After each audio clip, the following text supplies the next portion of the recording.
There's a battle outside and it's raging.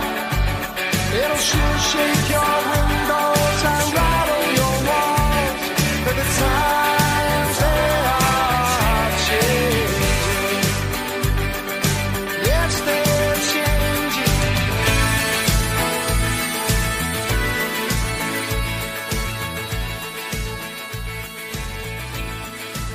When I was in Seattle back in September and October of this year, I had a lot of really great opportunities to meet up with a bunch of ex-evangelical people. If you listened a few weeks ago, I actually dropped this as a podcast episode, the live podcast that Stacey Ray and I did on the 16th of September in the Seattle area. And one of the cool things about that was I met a guy named Jimmy Brougher. He came all the way up from Eugene, Oregon, which was about a 4-hour drive to make it to the podcast. And he actually showed up right as we were getting ready to finish. But we ended up going out to lunch. All of us went out after the podcast was over. And I kind of overheard some of his story. He was talking to some other people a little bit further down the table.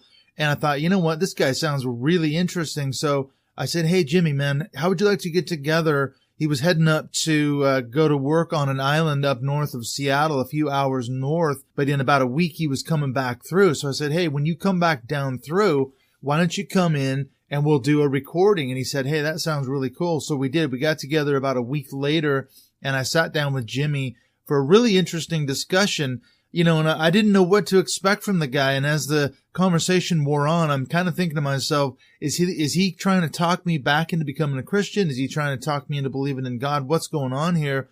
But as it turned out, though, that's not at all what he was trying to do, as you'll hear more in just a few minutes. I'm going to let him tell you his story. It's quite a fascinating one. What do you do with a person, though, who seems to have a really profound experience emotionally, physically, whatever you want to call it, with God?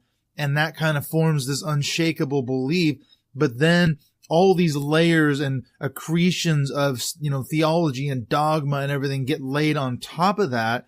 And then how do you sort of free yourself from the strictures and the structures of dogma? And at what level do you get into this question of certainty or certitude? Because that's a big one in evangelicalism and fundamentalism going back before that.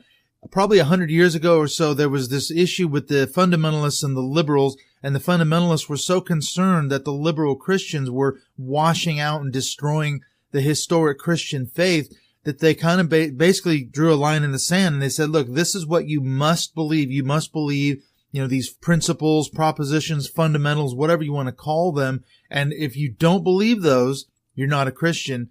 And this is the legacy of fundamentalism has really stuck with us in evangelicalism. It's a byproduct of this reactionary movement, as I say, against liberal theology back 100, 150 years ago. And so we see this, and we're going to hear this in Jimmy's story. This is a person who has had a profound experience of God, but yet what happens when all these layers get added? And really, deconstruction, I've said this many times, it looks different for every person. It's not going to be the exact same thing for every person, and it's going to look totally different, and we react differently. Some of us who walk away from the church, some come back into a completely renewed, different view of God and the Bible. Some people jettison the whole thing altogether. There's been just too much in their past. Whatever their issues are, they can't reconcile any of it. And so they have to throw it all out, in a way, kind of throwing the baby out with the bathwater. And this is something that Jimmy and I are going to get into. Is there even a baby in the bathwater? What's that all about? Maybe there's not even a baby, or maybe there was, maybe there's a different bath. So I'm going to let Jimmy in a minute tell you his story. It's my hope that you're going to get something out of this episode, especially if you're in this process of deconstructing, but you're not exactly sure where you're going or what you're doing next. What's the reconstruction piece? Maybe it involves kind of this idea of coming back to a view of God. I don't know what that means, what that looks like for you. It's going to be different, as I say, for everybody. So I hope this is going to be an interesting one. One thing for sure about Jimmy is that he has definitely thought through these issues very deeply, but at the same time, he's not so dogmatic that he can't hold his beliefs loosely enough to where things might need to change. Then, okay, that's fine. Let's let it change, and let's not be so dogmatic about it like so many people within evangelicalism and fundamentalism are. many of whom we've experienced in our lives if you've come out of the church like myself. Now, I want to say real quick, before I get into the chat with me and Jimmy, I'd like to give a shout out to Sherry Palace, who was actually my guest last week on the show. She is one of the newest Patreon supporters of Mindshift Podcast. And I want to mention Steve Slocum as well, who is another Patreon supporter. And in fact, there's going to be an episode coming out with me and Steve in just a few weeks about his new book, which is called Why Do They Hate Us? It's about Muslim, American, or Western relations. It's an absolutely fascinating discussion that I had with Steve. And so I really appreciate both Sherry and Steve, not just for being great guests of the show, but also helping to support me, because I guess they believe in what I'm trying to do. That's a good thing, isn't it? So if you choose to become a supporter on Patreon, what are some of the bonuses and rewards that'll be headed your way? Well, there's some really good stuff. You'll have early access to episodes on Wednesdays when they drop on Patreon. And there's usually some good bonus content, some behind-the-scenes recording of some of the people I've had on the show, some of the stuff we talk about pre-recording. And also, I'm working on a course. It's an online video course called Reconstruction After Deconstruction. And I tend to put up these videos. I'm working on another one now about once a month, so you'll have access to those as well. It's a course that I'm designing that's going to help you to put your identity back together kind of post-deconstruction. But we are going to get into some issues of deconstructing evangelicalism, the Bible, theology. So there's a lot of content that's going to be coming your way on Patreon as part of this course I'm doing. So it is my hope that that is going to help you sort of put some of the pieces together in terms of forming a new identity, which is hugely important after you've walked away, after you've deconstructed. Where do you go from here? And so that's really why I do this podcast, and it's allowed me to meet great people like Jimmy Brougher. So let's go on into it. I want to bring you now this conversation that I had in Seattle back in September with Jimmy. So I invite you to join us as we dive headfirst into the mystery.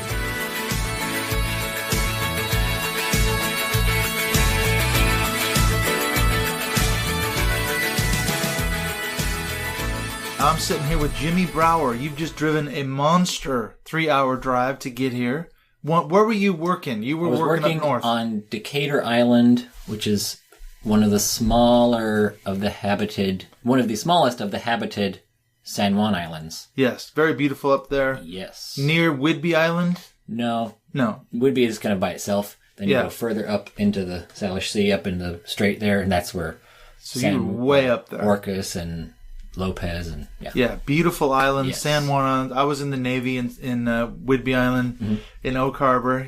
Joke Harbor as we used to call it.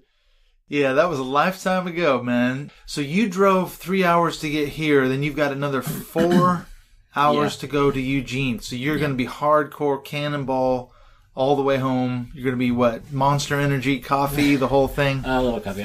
I'm generally nighttime is my time, so. Nighttime is the right time, as the song says. And mornings are not your time either. Now, Jimmy, you drove all the way from Eugene to be at our podcast. What was it, a week and a half ago? Yeah, it was a week ago? A week ago, Sunday. That was amazing. You came all the way in from Eugene as on your way up to the islands up there.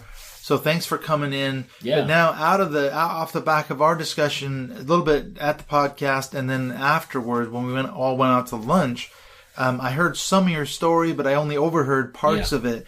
So maybe we should just dive in. What's your story? Where are you at in terms of deconstruction, reconstruction, the whole package? Where are you at? Well, obviously, where I'm at is a moving target because no one's done. No one. That's true. Yeah, we aren't. We're all in process. And even though it always feels like now we figured it out and this is where we are, and finally, after all these years, we made it. Now we get it. We only know little bits and pieces, a lot of it. And next year we'll say the same thing. It's true. We're a moving target. Yeah, we're in process. We're in the remodel phase forever, I guess. That's right. Yeah. So my grandparents on my dad's side became Christians straight into Pentecostal church. So my dad's raised this way. My mother's parents, they were pastors, Pentecostal, same denomination. So then my mother's raised this way, and then I'm raised same in... It's a common experience, isn't it? Your grandparents, your parents, and then you're raised in this evangelical Pentecostal system. It's the normal kind of basically conservative, up here in Seattle is where I grew up.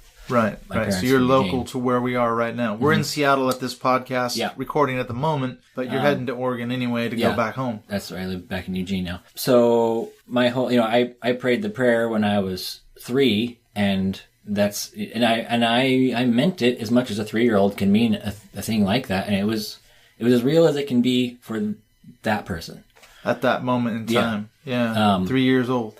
And then, of course, my dad would try every so often to have me redo it just in case it wasn't quite real. Because, it's a 3-year-old or just a 5-year-old. What does a kid know? Yeah. So try again. Make sure. Just make sure, son. And, it's, somewhere around 7 or 8 or I don't know. My mom, I remember she told me, one day, Jimmy, you're going to wonder if there is a God. And I was like, I don't know what you mean. There must be a God. There is a God. I mean, I was exactly to me the same as her saying, one day, Jimmy, you're going to wonder if you have a left arm. And I'm like, Mom. There it is. It's right here. I don't know. Left here. Yeah. Yeah. Didn't make any sense. Yeah, it's an alien thought. Completely foreign. Because God is real. It was just so obvious. Yeah. But then 12 years old, around there. I didn't go to Christian school. I went to regular public school. I watched TV like everybody else. You had pretty liberal parents. Oh, well, see, I went to Christian school. I didn't have a TV. Yeah, I heard that story. I was not quite that deep into fundamentalism. My dad was a youth pastor my whole life, but he was always a lay youth pastor. He wasn't on staff, and he'd have a real job and do this for free. Right. Yeah. Just as a service. Just a ministry type thing. Right. Yeah. He just cared about kids. So I was sheltered to a degree. I wasn't allowed to watch Thundercats or He-Man or He-Man and the Masters of the Universe. Right, because he had the power. Not God. Not God. I have the power. Yeah, that's right. No more for that one. No Smurfs. Plus, he's very scantily clad. It's a bit suspiciously. It's barely a loincloth or Speedo almost. Furry Speedo. Very muscly with very few clothes on. Yeah. So, there's a lot of going on with He-Man. Uh-huh. So, that kind of normal thing. No all Christian music. That's the only thing allowed. That kind of strict. But, anyway. But 12 years old, I'm going, wait a minute. I've never seen God. I've never touched, tasted, felt, heard. Had a conversation with. Yeah. So why do I think this stuff is true? I don't know. Interesting question. So I'm like, well, God, if you're there, you know where I am. Go ahead, do whatever the thing is that makes this real. Something. Make it real. Here I am. Waiting. So, 2 years. I just stay in that place. Like I don't limbo. know. I don't know how this works. I don't know what it means. I don't know what it looks like. I don't know what the other side of this looks like. But I'm here, and just regularly. I remember laying in bed. Okay, here I am. Go. Now. Something should happen. Right. If there's really this God. Pretty simple prayer. Yeah. I don't, I have no idea. So I'm not putting any strictures on it. Do this one thing, make that turn blue, or, whatever. Yeah. I'm just like, do the thing, whatever that is. Whatever that is. And I don't have any, like I said, I went to public school. I watched television. I had, neighborhood friend kids. I didn't see anything around better that was like, I'm just going to go be a drug addict and try that one instead. Yeah. They were just like, I'll just do my normal thing, be your normal self. Normal kid, Christian, good kid thing, go to church, whatever. But at some point, this conversation is going to be over, and I'm going to go one direction or another. Something's got to happen. Right. I'm not going to waste my time. Can't keep this up forever. With nothing. Right. So I'm not stupid. Waiting for God. So I don't know how come I made it 2 years, but it was about 2 years waiting. And surely things are happening in those 2 years from 12 to 14. That's a shifting of lifetime. Pretty formative years too. And in there I start doing the most I ever did of trying to, kind of pushing boundaries and being kind of rebellious. But then I'm at Christian camp again, like every summer. Still in this place of, I'm open, whatever. And you're still waiting for God or something. Some things start happening that I don't have any answer for, but they come in pretty quick succession, where my rational mind is faced with information that has no answer for how this could be unless God, whatever that means. And then my emotional self, the part of me that feels and is moved, something is like drilling into that, and without any even, it's funny because they came in sort of separate interactions. I was interacted with in my mind, in my emotions, in my physical body, but sort of one at a time. It was like the emotional aspect of me. I was sitting there and the preacher was doing whatever he's doing, talking about something. And I suddenly was wrenched inside and emotionally undone because I knew there were people in the world that had no hope. They were living hopelessly. And that broke me. Tore you up? Tore me up. I ran to the front, in the proper Pentecostal way, fell on my face, and I wept for 20 minutes, 30 minutes, bawling. I didn't have an intellectual reason. I'm doing this because of this and these facts. This is all lined up. It was up. something inside was just being touched. And then... Very deep, Then as soon as that ended for whatever reason, then I stopped crying. Immediately, I start laughing. And I have nothing to laugh at. And no reason for laughing, and I can't stop. I try and make myself stop laughing. I'm making a scene. Can't do it. 10, 20, 30 minutes. Laughing. Something, it was not a rational thing. Just something happened. Inside was being poked. And you were laughing. And I was laughing, and it was great. Was the church into holy laughter, by the way? Just as an aside? At that point... Because some churches really went in for that. Yeah, this was 95, so it was existing around. The Vineyard movement in Toronto and all that. So that was just getting started, but our little corner of Pentecostalism was still like, that looks a little wacky. Not so sure about that. Yeah. But whatever reason, this thing was happening in me. Yeah, you're laughing and after crying for 20 minutes. Then I'm laughing like crazy. The pendulum swung from... Yeah, and it was something, it was like I was being interacted with from the outside, but into deep inside. And then, I don't remember which order it went, but then I had this knee disease, which was a super drag. I was a 14-year-old boy. I want to run, I want to jump. And you can't do either one. Can't do either one.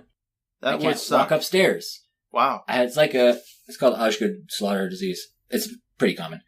Your bones are growing too fast or whatever. Makes this thing. And it's like a funny bone that sticks out of your knee. So if you just tap it, woo, through the roof.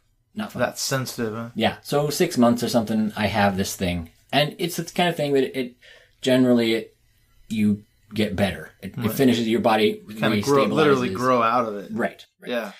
But I had it. And then these kids, just other random kids my age, they pray for me. And instantly, wham, better. I'm punching my knees. I'm jumping. I cannot make myself hurt. Wow, that's just amazing. try and figure... Is this Seems real? like a bona fide miracle. Right. This is and it is instantaneous, not like it's getting better. Yeah, it was, I hurt, I don't hurt. Instant because an only change between here and there was these children saying, Jesus, make this kid well. And boom, done. Apparently you did. Right. So I have these things are lining up in this short period of time where something external that no one else could impact and I couldn't have any control over myself are happening to every part of my being as a human being. Physical, emotional, spiritual, whatever. Mental, yeah. So it's all there. All the pieces of me have been impacted. And then this final thing that happened was that question, is there a God? God, are you there? The best way I could describe it was I couldn't find the question anymore. I knew the words, but I couldn't say them because it was similar to back before when my mom's like, you're going to ask. And I'm like, no, my arm's right here. Mom. Arm's still there. But now it was like the question wasn't there anymore. I couldn't find it. It was irrelevant. It didn't work. The question didn't work for me. And attached to that was this odd sense of being anchored to something outside of me, the person Jimmy. And so the answer, just like if I read about Dr. Clint Haycock and I I listen to your podcasts and I talk to people who know you. I developed this understanding that there is a man that exists like this. But I could still wonder, I wonder if he's real. Is there an actor playing him? Who knows? But then I meet you, and then the question, are you real, becomes a non-question. I can't do anything with that question. It's irrelevant at that point. Yeah. You're sitting right there. We're sitting right across from each other. And it became, from that moment, it became like that. Now, there were these couple of things that were established that now nothing could alter because they weren't things I was clinging to. They had nothing to do with me. It wasn't me clinging to my beliefs and my dogmas and my ideals and my whatever. I could let go of everything, free-falling, and those things would still be true somehow. Somehow, because they aren't they're not mine. Yeah, they're external somehow, but right. Nonetheless true. Yeah. It seems like. Yeah. So that happens, and I'm like, well, there's the answer. I guess that's how you do it. That's how it's done. That's how the answer comes. It's obviously different for everybody. Right. But this is how I got mine. And so at that point, I'm like, okay, well, now... So I knew there was... I'll have to put it in this language because we don't have other language for it. Yeah, there is a God. He cares for me, about me, in some kind of real, tangible way. Because each interaction with me was a demonstration of character. So if someone were to interact with you, every interaction is a demonstration of their character. And so every interaction you build a concept for what their character is like. Yeah. People tell you who they are by how they treat you, how they interact with you. Exactly. And each thing demonstrated to me the character of this God. In air quotes. Asking about, right. Whatever he is. Right. Yeah. So right after that, of course, now there's a God, and God is good in the sense of the word that is kind of beyond any other thing we can call good. And that is good and is good to me, towards me, always. This is the orientation of that God. So this is now my foundation that has nothing to do with me. Now, that's true. Now I'm not going to go, great, see you later, and go do something. I'm like, all right, that's who you are, and well then, now we're going to do life together some way. Now you choose me for something. I'm alive for some reason. I have something to offer the world. There's some way we interact the rest of these days I have. What is it? So I stand on the spot on the floor, and I scream at God, you choose me for something. I don't care what it is. Now that I found out what you're like, we're doing something. This isn't the end of this thing. No, this is the start of something. Whatever life looks like starts with this. And I just yell and yell and yell and yell like a 14-year-old zealot would. There on that spot on the carpet and say, you choose me for something. I don't care what it is. And after lots of yelling and waiting, I get one, like a snapshot, photograph in my mind, these punk rockers hanging out under a streetlight. Okay, good, done. That's all I needed. Find those punks. Those people, love them. That's my whole, this is what I get to use my life for, is loving these people. Seeing them be the best of themselves they can ever be. The best punk you can be. Yeah, whatever that means. Whatever that means. Just love these people. And it was not foreign, it was not that weird to me, because my entire life, from tiny childhood to my earliest memories, is seeing those people and having this thing pulling on me. I want to just stand there with them. They're terrifying. I grew up regular conservative home. Yeah, Joe Church. Right. Just regular middle class kind of. But those people, even as scary and weird as they looked, I just needed to be with them.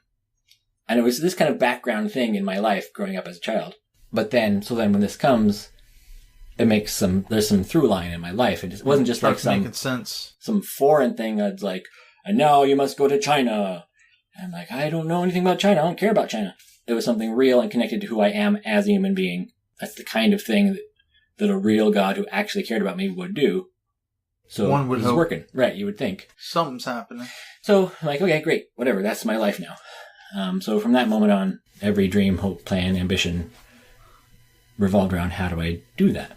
So that all happens, that interaction with this God that's real, because, when I was a kid, it was real, but it was all under the wing of my parents. It was theirs. I came to God through them, Yeah. If there was a real God, he didn't need my parents to be involved. You go direct to the source, as it were. So Yeah. now I had this thing that was actually mine. But it came within this package. So I happened to be standing inside the package of modern American evangelical Protestant Pentecostal white church. You're in the mainstream, literally. Right there. Couldn't be any more white bread. Yeah. Yeah. So it came, I happened to be standing in that context while the interaction happened. Therefore, I don't know there's another context. I don't know there's anything else in the whole universe. Yeah, you're in the bubble. Besides this way of this particular kind of Christianity. So, obviously, I just assume that's how you do it. Must be. What else is there? I have no idea. Exactly. I'm only 14. So what do you know? So I just go on normal. That's okay. Well, God's real then, and now we'll do church real good and read your Bible real good and do all the right stuff. And I've really always had this very black and white kind of personality, and I really wanted to do things properly and do them well. Though I can procrastinate because I don't want to do something unless I'm going to be able to do it really well. You paralyze yourself. Yes, and I can be lazy and stuff. So I go on my way this way. But interestingly, if you're going to end up being around those kind of people, those are the kind of people that fall right through the very large cracks of the kind of life and lifestyle and worldview that I was trying to pursue, including all the American capitalist, democratic, all that stuff that goes along with all of the way of what it looks like to follow God and have a relationship with Jesus, all that stuff, all as a big package deal. And these people that was my life to love, those are the people that don't fit. So now I've got these problems I'm starting to face. The thing that I know more than anything is this is the people that are my people. I belong to them in a real way, but they can't fit in the place that I want them to be and the place that I think I have to be. They're not going to be accepted, for sure. Well, I mean, although, to be fair, my dad's youth group, they would have, real punks would come and find community and... Yeah, right. So they would accept them on some level. Yes, you would be expected to eventually shave your mohawk.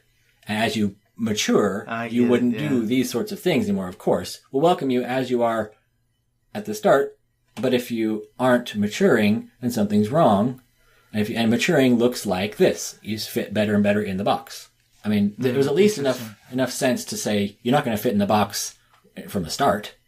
That's silly. Right. Yeah, there's no way they're going to fit there. My upbringing, the churches I was in, and my parents and my family, the version of this box that they presented was a pretty decent version. I mean, it was real. It was my parents and most all the Christians I grew up around were genuine. They were honest. They cared about me. They cared about other people. They wanted to do it right. They seemed to actually love God and be trying to know what it means to love God, love your neighbor, that kind of thing. Seemed real.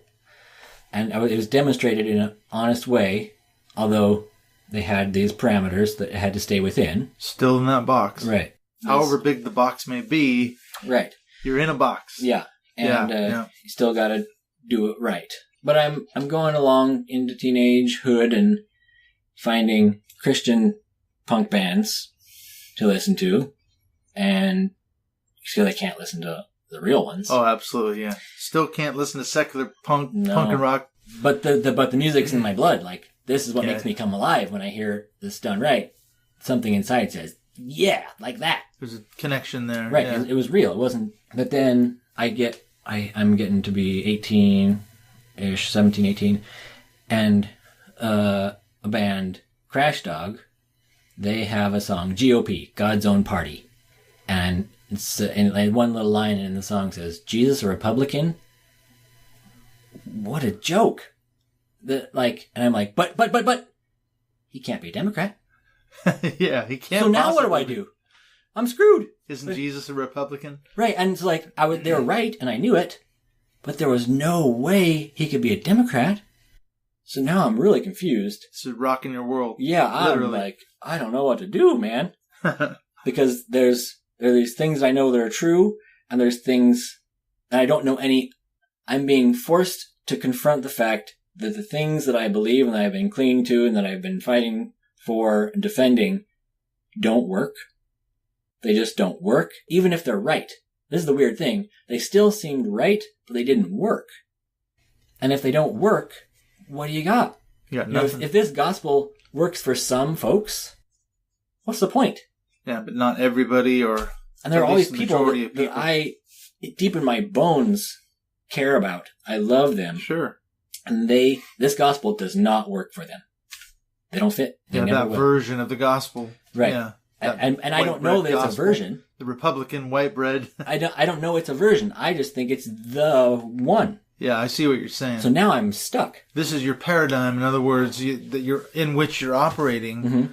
and that's your worldview, whatever you want to call Yeah. it, through which you're interpreting these experiences, and it's not. There's that cognitive dissonance. Right. Things aren't Super. adding up. So what do you do about it? Yeah, and right about that time, I was working at a homeless youth drop-in center that was really great in Eugene, which is still active, I believe. It was a really great place. People just got loved, and they got needs met, and they were treated with respect and dignity, and they were celebrated and delighted in, just shown actual love, and it was a great place to be. I loved going there. But this one guy, interesting fellow named Sparky, one day I saw him and he was reading this book, Christian Anarchy, by Bernard Eller. And I'm like, wait a minute. I need to read that real bad. So I read it, and for some reason, it was able to set me free from this weird dilemma I was in. Is it left or is it right? Is it right or is it left? Yeah, and very black and white, as you said. Yeah. One of the biggest things that Bernard did for me was set me free from that and go, no, that's on the same scale. There's left and right. They're basically the same. They're just mirror images of each other. And then there is the other, the holy, right? Something entirely separate. Something that people aren't going to develop for themselves because it's not created by people. Because we're not going to invent the same mind that built the problem isn't the one that's going to be used to create the solution. That really cracks the door open. So now I'm able to start seeing the world as bigger. So right around then, so that really shakes everything up, and I get set free from a kind of stricture and structure that was keeping me from getting anywhere. But also, right around then, the thing, like I said, those little couple few facts that were now no longer mine, they weren't things, they were revealed to me versus those experiences you had. I figured them out. I didn't figure them out. It had nothing to do with it. It was shown. Which, to me, if there is a God, God necessarily has to be something entirely other than what we see in our normal human perspective. And the most logical place to live is agnostically. How could I ever, with this brain, conceive of something beyond this brain? Yeah, and have it all figured out. That doesn't make any sense to me. If there's something other, it's going to be so much bigger that I could never just logically deduce the answer. So putting God in the box. Yeah. That's what a lot of theology does, though, really. Sure. It's ironic, but you look at like Aquinas and back in the medieval times, they had God, in a sense, so figured out that the box got smaller and smaller and smaller. Right. And that's been a tradition for centuries in Christianity. That is such a terrifying thing, to view yourself as at the mercy of something that you can't control. You mean God or if there's this God, if there is God that is God as we consider this being beyond, then I am this little peon that is literally at the mercy of that power. Yeah, and he's all powerful. We're powerless, right. Really. So if I'm at the mercy of that, that's terrifying. Yeah. If it's just all I know is there's this other and it's way bigger than me, I need to real quick figure it out, get it packaged in a way so I'm not scared anymore. I need to get as much control over this situation as I can, or else it's just freaking terrifying. Unless that whatever other reaches into my world and gives me a peekaboo. Look, I'm actually like this. There's nothing to fear. Behind the curtain. There's nothing to fear. I'm actually for you 100% all the time in every way. If that's true, I don't need to figure out anything. Yeah, so you're back to that. Well, that's kind of the experience you had as a kid, sounds like. Yeah, I was just free to be a kid. Yeah, Because that burden was taken off your shoulders in a way. So now, because the character of God was established, the reality in the character was no longer something I had to figure out or prove. I didn't need to do any work. It wasn't about me or my capacity to think or rationalize or argue or whatever. And the character was established, even though it was established within this culture that had to crumble and I had to find out this edge was no good and this edge of the box was no good and this edge was no good.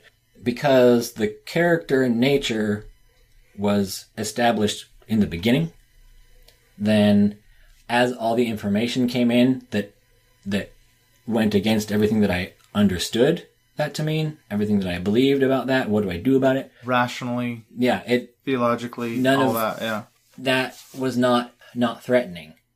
I mean, it didn't feel good and it was scary because everything, the whole framework that you're using is falling apart and is failing you. The framework is failing you. That's scary because you don't know anything else. And what does something else look like? You don't know. Because that character and nature part was so established and wasn't in my control anyways, I could face and go headfirst into the mystery because I trust for the hands that held it all. You know, whatever it is out there. Yeah. I'm trying to figure out what you're saying here. It sounds like, you're saying the strictures, the old framework of your white bread Republican Christian thing isn't working. Those things are falling by the wayside. What are you left with is something profound, it sounds like, which is not the experience of a lot of ex-evangelicals, is it? Right. Because a lot of them, when the system fails them or the theology fails them, they flush the whole thing, throw the baby out with the bathwater. Right. My friend said, I threw the baby out with the bathwater, and then I realized there was never a baby in there to begin with. Yeah, right. Exactly. So, and that's totally felt understandable. Like he was sold the bill of goods on the whole, all of it. Right. And that is totally understandable to me. And I'm sure it would be exactly the way I would handle it also if it hadn't been for this other thing that happened first. Yeah. That you had these experiences that you couldn't deny whatever happened. Right. And things would come as new information came, like, this understanding of anarchism that threw a wrench in everything. And then comes in more the charismatic end of Christianity, and I'm seeing like just weird stuff happen, crazy stuff, all kinds of diseases and broken body parts and things being made well, and people's insides being made right, and broken things set good, and that's screwing with everything. And then learning about Hebraic roots and things, and seeing how totally ignorant Christianity is of what came first, and that screwed with everything. And seeing the kind of weird dysfunction in church as a system, and just that screwed with everything, and get rid of that. And I'm, what are you left with? Right, and things are getting built in, but the big, the thing that we generally consider as church or Christianity in general, or whatever part of Christianity you want to talk about, those things are coming all apart. And I got to a place where I thought, Christianity really, I think it's like an operating system. Like in the days of DOS and Windows. Christianity was like way back. the Windows.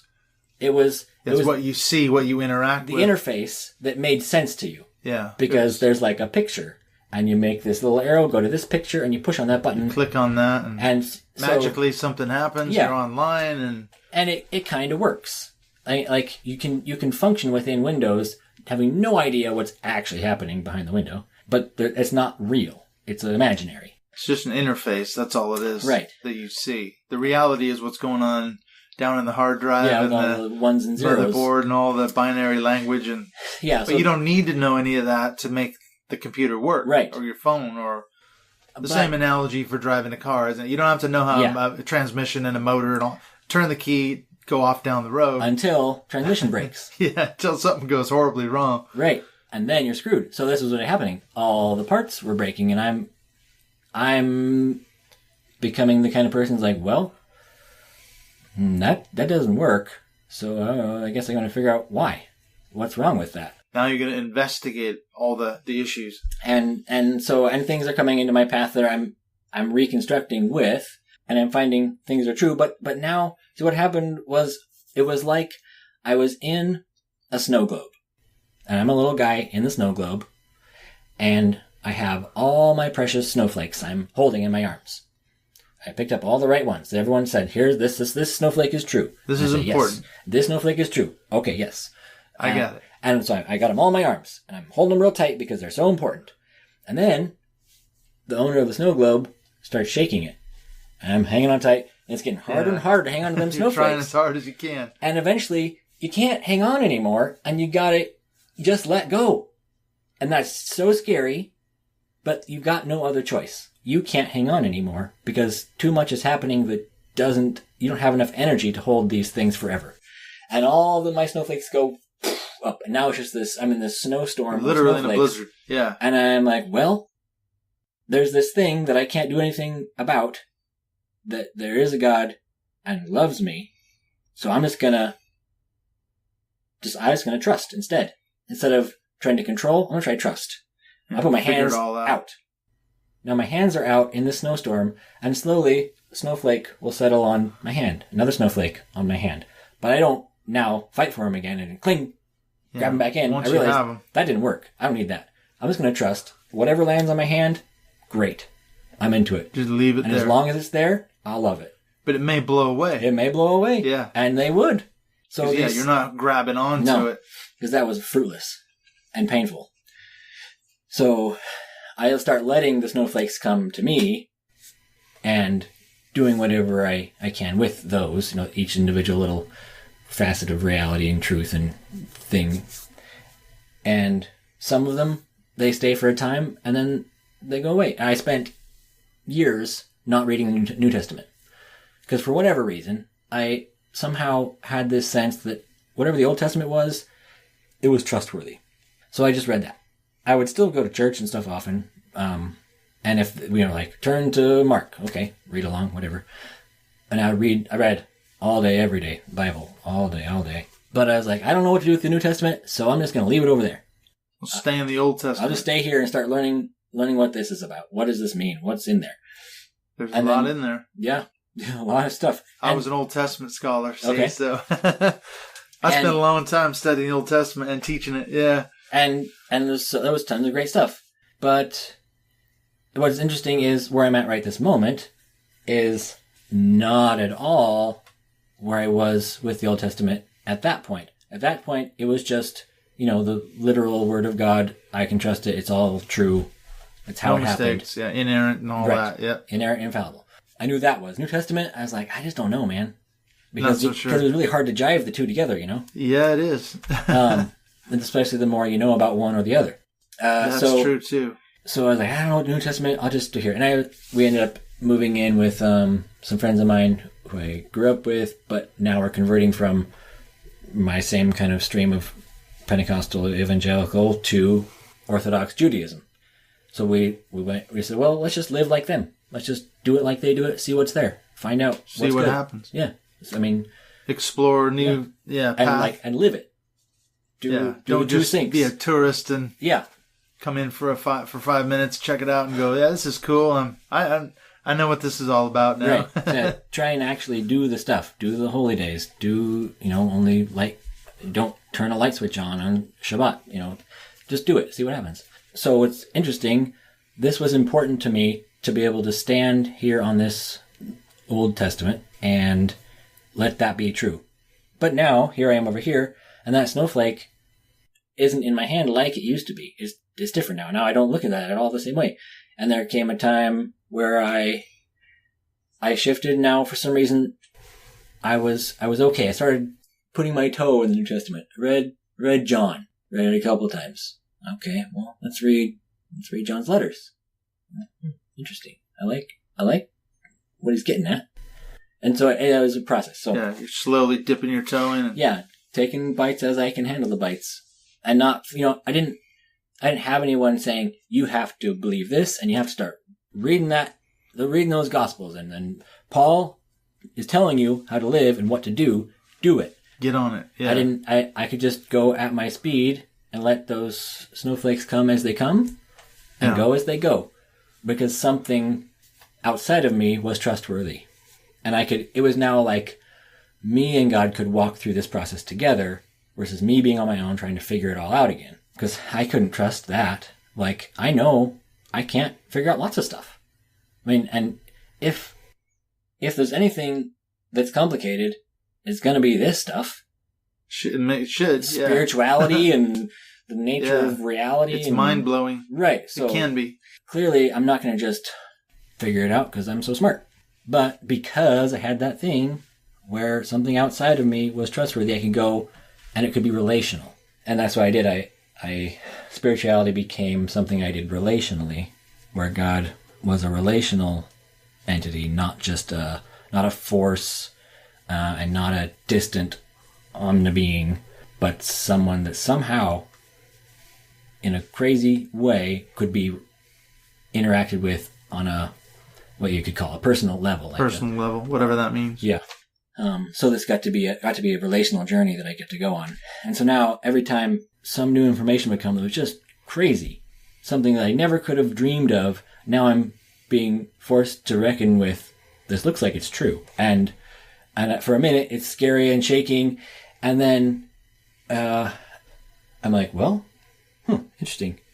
That thing, is there a God? What is the nature of God? What is my relationship to this God? Didn't change. And so as things happen, no matter how hard or severe the shaking becomes, no matter what kind of information, whether factual information or experiential information, pain or success, none of that stuff has ever made an impact on those things that are not, because they aren't on the same plane as the chaos. Yeah, it's a different level. Well, would you describe yourself as a Christian?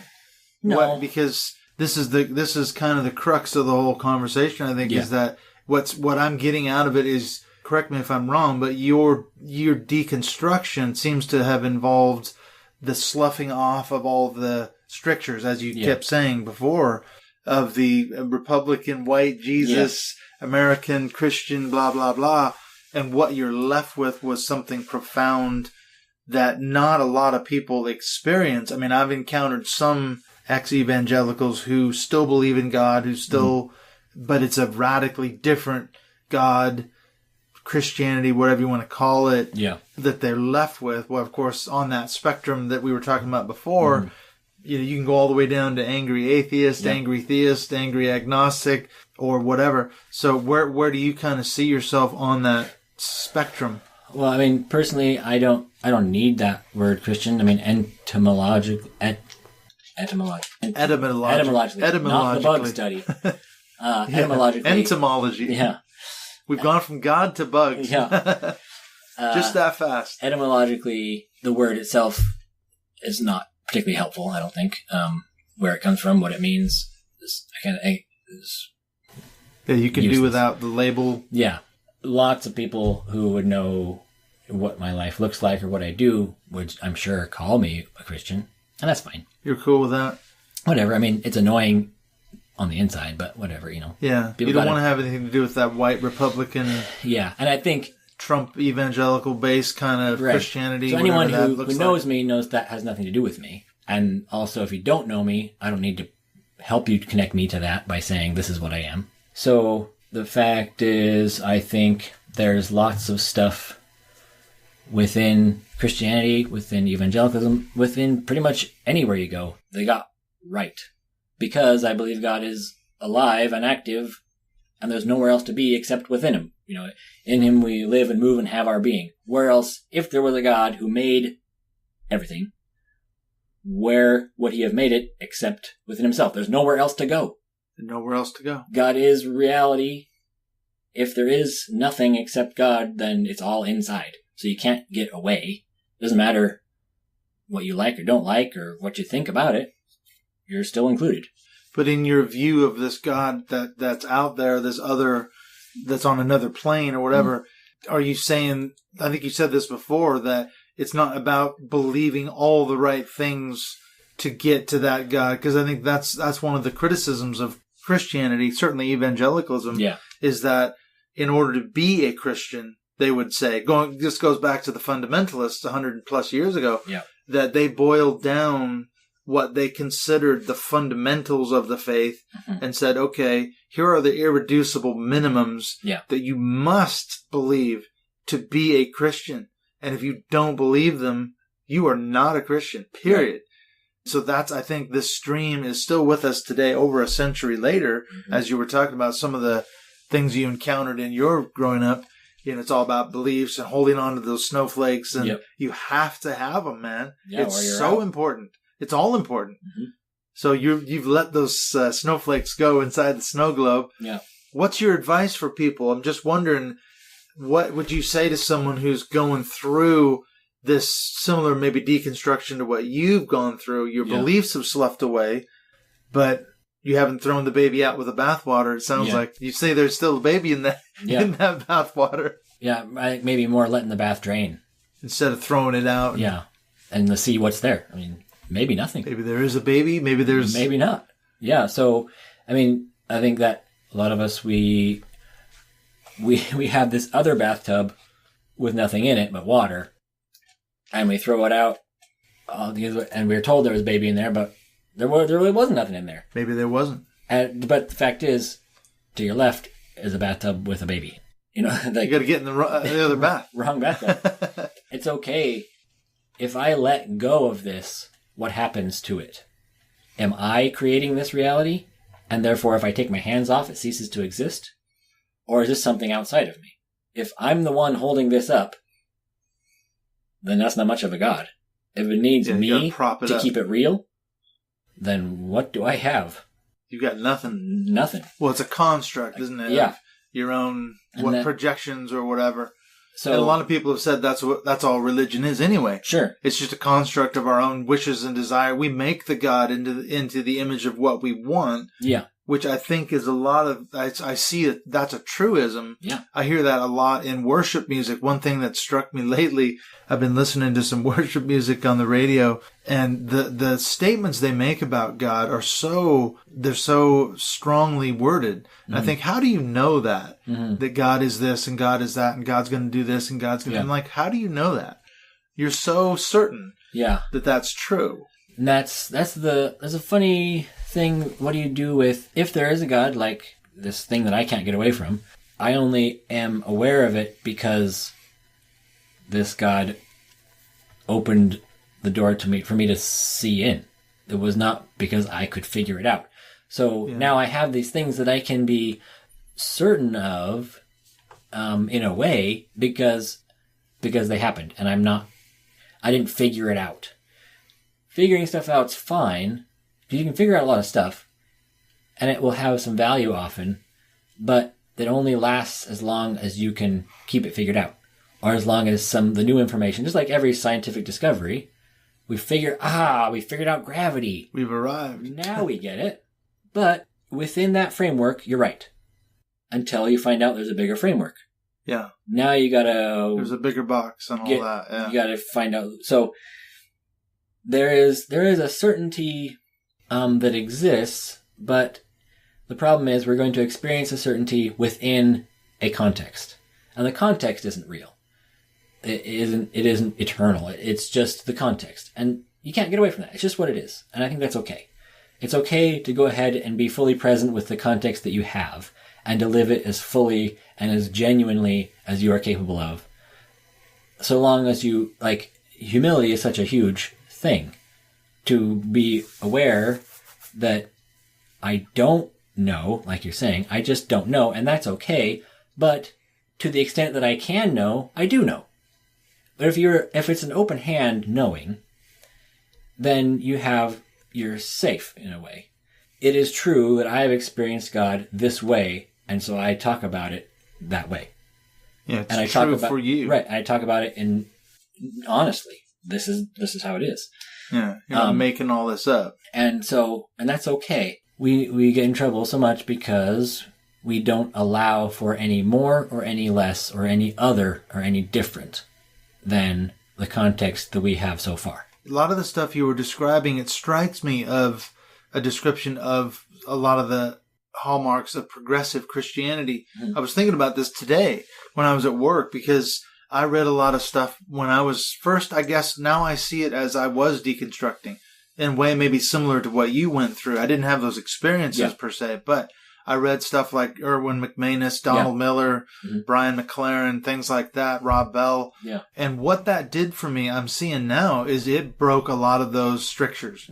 I was very much still a Christian, but those things sloughed away. All the trappings of evangelicalism, I started seeing that there was a lot bigger table, as it were. Yeah. As John Pavlovich said, there's room at this bigger table for a lot more stuff. And it gave me the freedom to start to question things. Yeah. And once I started going down that road, then it led me to other places, you know. So I think your message, it's a good one for people who are in that place. Maybe they're still feeling like they've got all those strictures around them. What do we do? They've got all those snowflakes. They're holding on pretty damn tight, man. And the same thing goes for if where you're at is there was no baby. Humility is still essential to be a healthy human being. That's true. And you go ahead, if this is your reality, this is what you have experienced, that really what you were worshiping didn't exist, be honest. Say it didn't exist. That's fine. And you can say, and I don't know of anything else that does exist. If that's what you know, fine. I mean, don't pretend one way or the other. It's equally dogmatic, however theistic or atheistic you get. You can be, yeah. You say, just nope, as fundamentalist. I figured it out. I figured it all out. There is no God. Right. That's just how it is. Done thinking. My brain's locked down. And my heart's locked down. I cannot experience or feel or think any other new information. And that's the description of a fundamentalist from any religion as well. It's just the same. There is a God, and I'm not going to be convinced that there isn't. You know, so that guy's just as fundamental as the person who's the rabid atheist or anywhere on that spectrum. So yeah, we got to have an open mind and open heart to this thing. And it's okay, and having an open mind is not saying that I'll believe you if you say something. It's saying this is what I have experienced. This is what I have as far as information on my plate. And according to this, there is nothing else to think except there is a God or there isn't a God.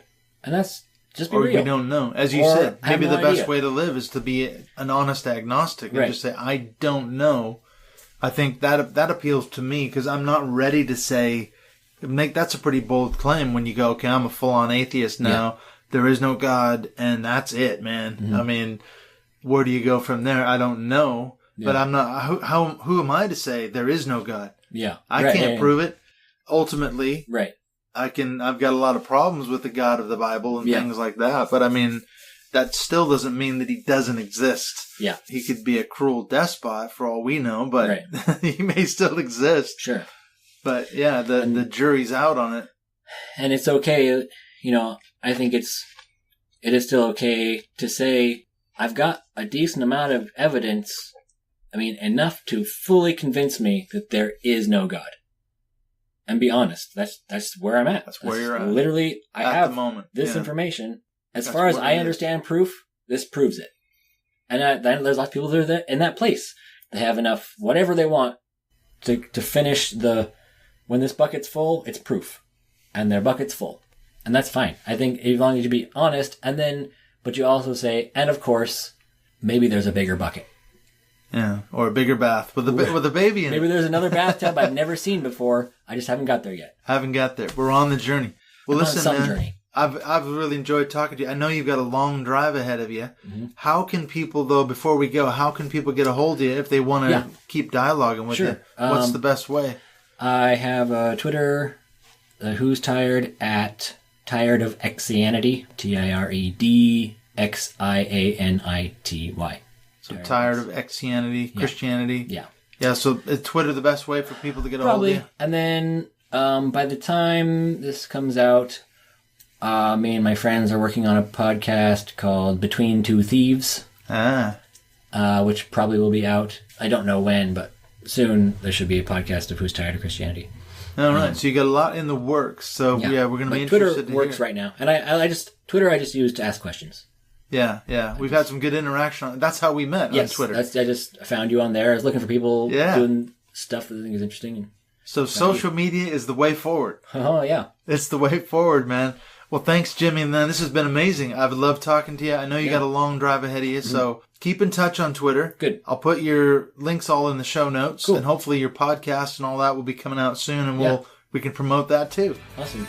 All right, cool. Thank you. Yeah, thank you.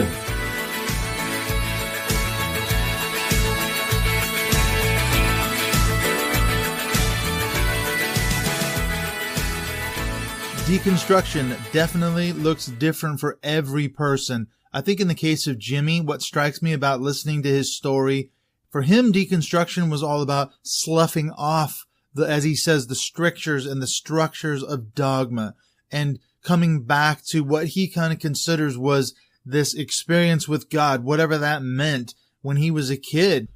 And while I didn't have those same kind of profound experiences with God as Jimmy did, I can definitely identify agonizing when I was a young guy over all these issues, these things that I was told were so important. I had to get them right. And the effect that it has on a person, especially a young person, it's so traumatic.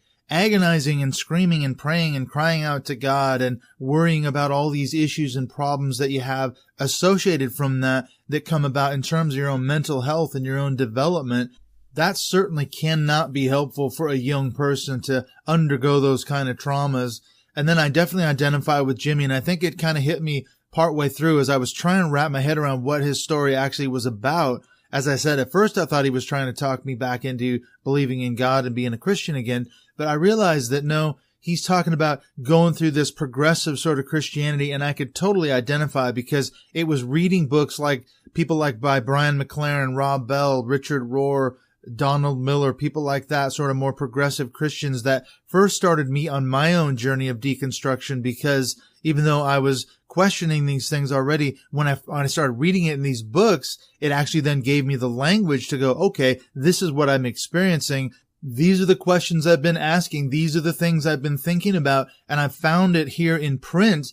And what it does, I think, is it validates our own experiences. When you find something in print and someone said it, you actually are very empowered by that, because you think, okay, I'm not the only one who's thinking this stuff. I'm not the only one who's gone through this. And I think that's why it's helpful to have conversations with people like Jimmy. And so, as I always say at the end of pretty much every episode, I hope this has helped you think through some of the issues that maybe you've been struggling or wrestling or dealing with in terms of this issue of reconstructing your own identity post-church, post-Christianity, post-religion, whatever. As always, you can get a hold of me on Twitter at Mindshift2018. Send me your thoughts and comments there. You can also find Jimmy at Tired of Exianity on Twitter as well. So you can get a hold of either one of us that way through Twitter. I just want to mention what's coming up next week is a really fantastic discussion on the same issue of reconstructing of one's identity post-religion. I'm going to be talking with Janice Selby. She's from Canada. She is a counselor who comes out of fundamentalism and evangelicalism herself. This is an amazing story that she shares. And then we're going to get into this issue of how, again, do you reconstruct after you've deconstructed all the trauma, all the grief, all the loss, all the things that we have left behind from our past life. There's a lot of stuff in there that needs to be dealt with before we can move on in healthy, productive ways. And then after that, as I mentioned, I'm going to be bringing you the episode that I did with Steve Slocum. We're going to be talking about his book, Why Do They Hate Us?, which is about Muslim-Western relations. It's an absolutely fascinating discussion, a lot of amazing insights that will help you perhaps understand and identify a little bit in terms of this interfaith dialogue or talking to people from different worldviews other than yourself. So this is a good conversation coming up with Steve after the chat with Janice coming up next week. So I hope you've enjoyed the dive into the mystery with me and Jimmy Brougher. I will see you next week with Janice Selby right here on Mindshift Podcast.